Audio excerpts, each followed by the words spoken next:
राजस्थान में पिछले कई दिनों से सैलाब बारिश का कहर जारी है। राजस्थान के तमाम जिले सैलाब और बारिश से जूझ रहे हैं। तस्वीरें जालौर जिले की है। बारिश की वजह से जहां लोगों को उमस से राहत मिली, वहीं कई लोगों के लिए ये मुसीबत बनकर सामने आई। सुंधा माता इलाके में देर रात से ही जमकर बारिश हो रही है। मूसलाधार बारिश की वजह से मंदिर के पास बनी दुकानों में पानी घुस गया। जालौर के अंदर मूसलाधार पानी की तस्वीरें डराने वाली हैं।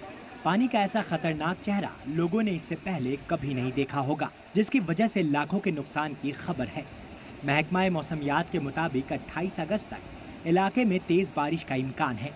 पानी की तेज रफ्तार को देखकर आप अंदाजा लगा सकते हैं कि जो भी इसके सामने आता है वो पानी के तेज बहाव में बह जाता है। राजस्थान में बारिश को लेकर महकमा मौसमियात ने अलर्ट जारी किया है।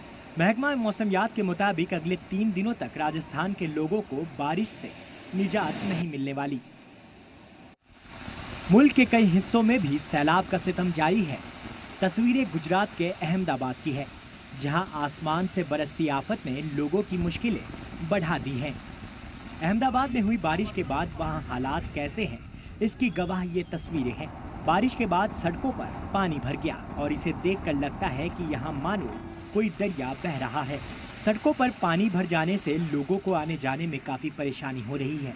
सड़क पर पानी भर जाने से लोगों की गाड़ियां बंद हो गई, जिसकी वजह से लोग पानी में फंस गए। बंद गाड़ियां और परेशान लोग। इन तस्वीरों को देखकर आप अंदाजा लगा सकते हैं कि लोगों को कितनी परेशानी का सामना करना पड़ रहा होगा। पानी भर जाने की वजह से लोगों को धक्का मारकर गाड़ियां बाहर निकालनी पड़ रही है। जिधर भी आपकी नजर जाएगी, हर जगह बस पानी ही पानी नजर आएगा और इसकी वजह है पानी निकलने के मुनासिब इंतजामात का न होना। हर साल सरकार दावा करती है कि सिस्टम को सुधार लिया गया है, लेकिन वो दावा महज कागजी होता है। ऐसे में बारिश और सैलाब की मार लोगों को झेलनी पड़ती है। ब्यूरो रिपोर्ट, सलाम टीवी।